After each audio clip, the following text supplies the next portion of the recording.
So hey guys, iMAT here. So I was going through my recent uploads to find out if there is any important video that I have missed. Looks like there is one. We still haven't compared the H26 Pro Plus and the H16 Pro Plus. In my opinion, it's a really important comparison because if you own an H16 Pro Plus, then this comparison is going to help you out if it is worth upgrading to H26 Pro Plus or not. So in this video we'll talk about that. Before starting, if you're new to the channel, a subscribe would be highly appreciated. Throughout the video, on the left side we'll have the H26 and on the right we'll have the H16.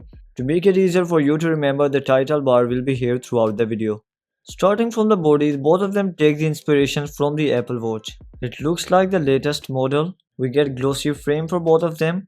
Both of them are not available in matte frame. If you use the Apple Watch case on them, then it perfectly fits the H26. Now let's try it on the H16 and it perfectly fits the case too. Even if we talk about the straps, both of them are perfectly compatible with the Apple Watch straps, and you can buy any straps sold online and they will perfectly fit them. The buttons are really good on both of them. The scroll function is working absolutely well on both of them. And talking about the side key, it has silent clicks that I really appreciate compared to the other models. And overall for the body, in my opinion, both of them are a 10 out of 10. After that, both of them are using an AMOLED display.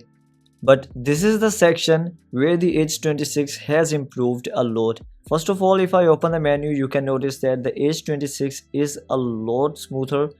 If you check out the transitions, you can see that it's quite sluggish.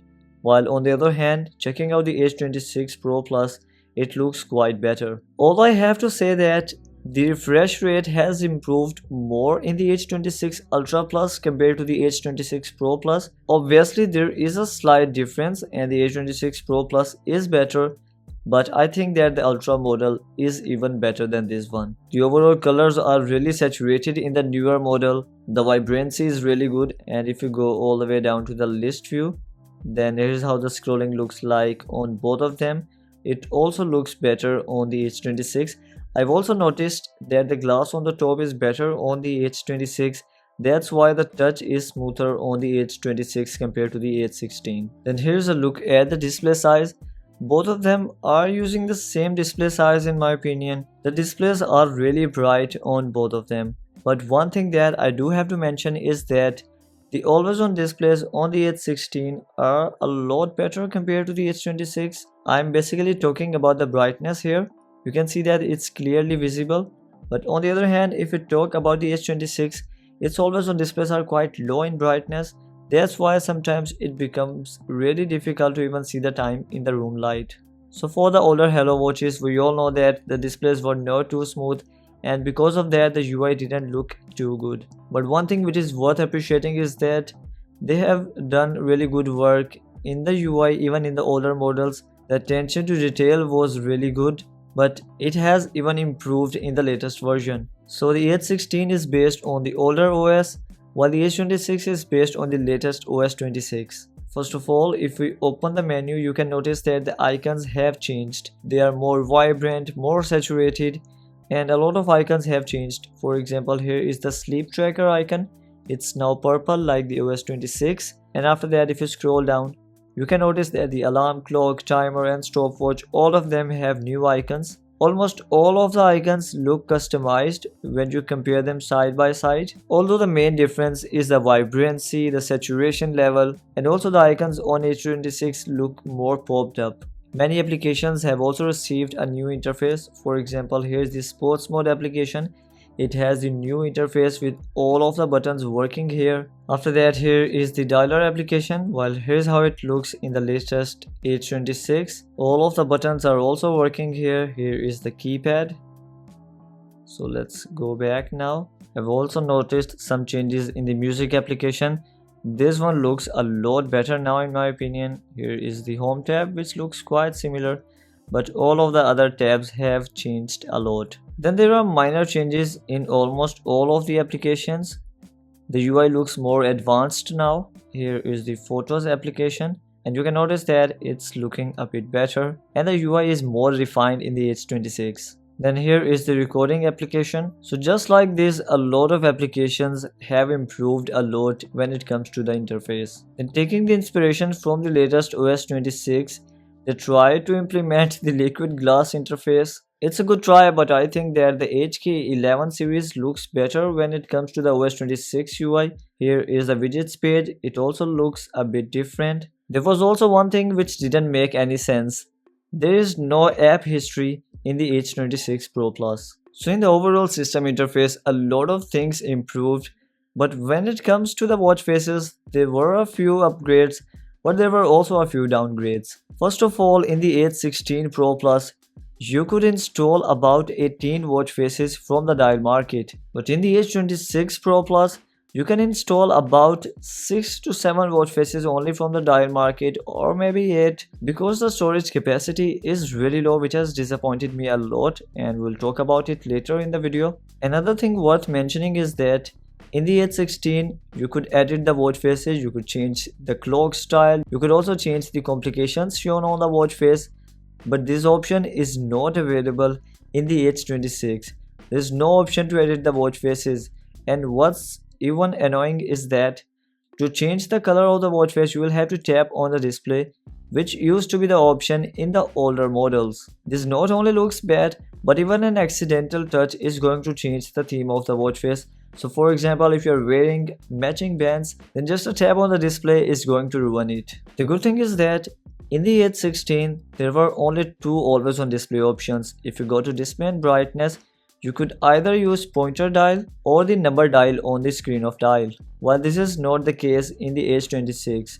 In the H26, whichever watch face you are using has its own always on display. So for example, if I change the watch face to, let's say, this one, then if I use the palm gesture, it will use the always on display according to that watch face. And just like this, there are a lot of watch faces available in the dial market, and you can literally install any of those watch faces and it will have its own always on display designed. This is something really cool, and the only thing they need to fix in the always on displays is the brightness. Other than that, everything looks amazing. And on both of them, you can use the screen of dial for the whole day or until the battery runs out. Although I do have to mention one thing, that the H16 can give you around 1.5 days of battery life with the always on display enabled, while in the H26 Pro Plus, you can get about 3 to 4 days of battery life depending on your usage with the always on display enabled. And if you talk about the normal screen time of H16, then it had multiple options from 60 all the way down to 5 seconds. There were a lot of screen time options. But when we talk about the H26 Pro Plus, it's not something bad and doesn't make much difference, but it has 5, 10, 15 and 20 seconds option. After that, we directly have the always on display option. So the basic function of the always on display on the H16 is that, for example, if you're using a watch face, let's say this one, then if you use the palm gesture, instead of turning on the screen of dial, it's going to dim the display. While it's different in the H26 Pro Plus, because if you do not use the palm gesture or anything, it will keep the display on this watch face. But if you use the palm gesture or the raise to wake gesture to turn off the display, then it's going to show the always on display, which is designed specifically for the watch face. Both of them use different watch applications. The H16 uses the Lever application, which was designed in the style of the Apple's watch application. So we have all of the watch faces. This is the home tab. If you scroll down, you can add 500 contacts in the smartwatch. Then we have the taking pictures option, and if you notice, we also have the real-time preview option here. Although it's quite slow and sometimes it might not work, but it has this option available. The best speed when it comes to the real-time preview is in the DT Watch 11 Pro, as far as I have noticed. After that, we had a lot of watch faces in the dial market, and all of them were totally free. There were a lot of watch faces like the Real OS. And if you go to the Discover tab, one thing that I really liked is that it could sync with Apple Health. On the other hand, the H26 uses the Lever Pro application, which was supposed to be a pro version of the OG Lever application, but it misses out on a lot of options. First of all, we have all of the watch faces here. Then you can literally sync all of your contacts in the smartwatch. When it comes to the camera application in the Livier Pro, there is no real-time preview option, which is a big thing missing. If you go to the watch faces section, this is something really nice. It comes with a lot of watch faces and all of them are available for totally free, and each one of them comes with its own customized always on dial. If you go to the about section, there is no option to connect with Apple Health. And when it comes to the notifications, here's how it arrives on both of them. The H16 Pro Plus shows a banner prompt and also shows some of the mainly used emojis, although you cannot scroll here. While in the H26, it shows a full screen prompt, which is something really annoying. It also cannot support emojis, but it does support a little scrolling. If you go to the settings in the H16 and go to notify, it does have the message tune option, and whenever you receive a message, it can play a tune, although the tune is quite annoying. But if you talk about the H26, then it does not have the ringtone option, and it also cannot show banner prompt instead of the full screen prompt. Since the notifications are in full screen and are already red, so there is no red dot alert in the H26. Both of them also come with the network sharing option and can use some smart applications, but in the H16 they are useless, and these applications are mainly supposed to work only in China. You cannot install any more applications and you are stuck with the games and the applications that it already has. On the other hand, taking advantage of the network sharing, the H26 comes with an app store. Using it, you can install many games as well as many smart applications. You can also install some applications like WeChat, Instagram and other applications like this, which are basically going to show you the notifications from these applications separately. Unfortunately, it does not have the Google Maps, WhatsApp or any other similar option like the H26 Ultra Plus. We also get local storage in both of them, which is quite disappointing in the H26. First of all, the storage directly impacts even the watch faces.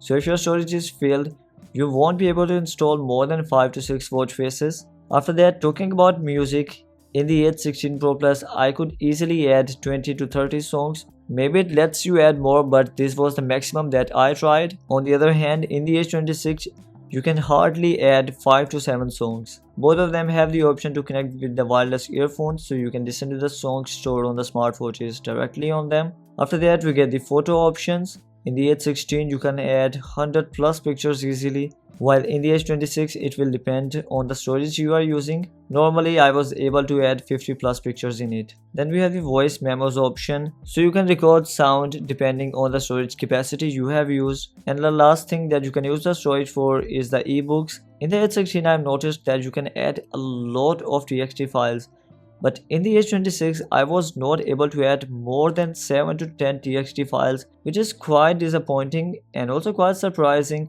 considering that the TXT files are not even in kilobytes. Their size is mostly in bytes only. If you're interested in the Oximeter and the Pedometer test, make sure to check out the full reviews linked in the description box below, where I have performed detailed testing of the Pedometer pre-workout as well as post-workout. In the end, let's talk about the utility applications. So first of all, we get the weather application, which only works in the H26 when it wants to, while it works quite fine in the H16 Pro Plus. After that, if you go back, we get the timer here. Let's find it in the H16 as well. So here it is. Let's set a timer for 1 second on both of them, and I'm gonna start it now. And when the timer ends, it vibrates once in the H16, which can easily go unnoticed, although the intensity is quite high. But on the other hand, it's quite good to see that in the H26, it continues to vibrate. So this is something which has improved. We also get calendar in both of them. You can access the calendar for the upcoming and the previous months, but there is no option to add reminders. You can also add alarms directly in both of them. Another option has been removed from the H26. In the H16, you could use the local songs that you have imported as the custom ringtones, but this option has been removed in the H26. Also, there is an option to turn off the ring for the alarm, which will result in the alarm only vibrating. Unfortunately, this option is also not available in the H26. Stopwatch is something which has also improved in the latest model, so both of them come with 3 interfaces, but you cannot go back in the H16 Pro Plus.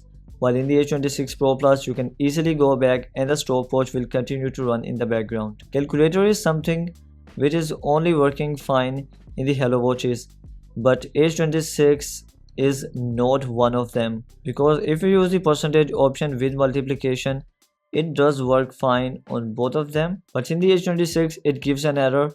No matter what I try, the percentage option does not work for me. And these were all of the utility applications. So guys, that was all from today's video. In my opinion, that if you're looking for the latest OS 26 interface in a smartwatch and you want customized always on dials for each of the watch face that you use, and you want a good battery life with the always on dial, then the H26 Pro Plus actually looks like a really good deal. But on the other hand, if you're looking to buy a smartwatch with more storage capacity, which can store more watch faces and also has the real always on display where you can keep the display turned on the watch face without any interruptions, like using the palm gesture or the raise to wake gesture to turn off the display or to dim the display or anything, then the H16 Pro Plus is still a really good smartwatch. So which one would you choose? Let me know about that in the comments below. Also, you can find the purchase links in the description box, and I would really appreciate if you can use them while purchasing. Do not forget to hit the subscribe button and turn on notifications for the future videos. I will see you in the next one.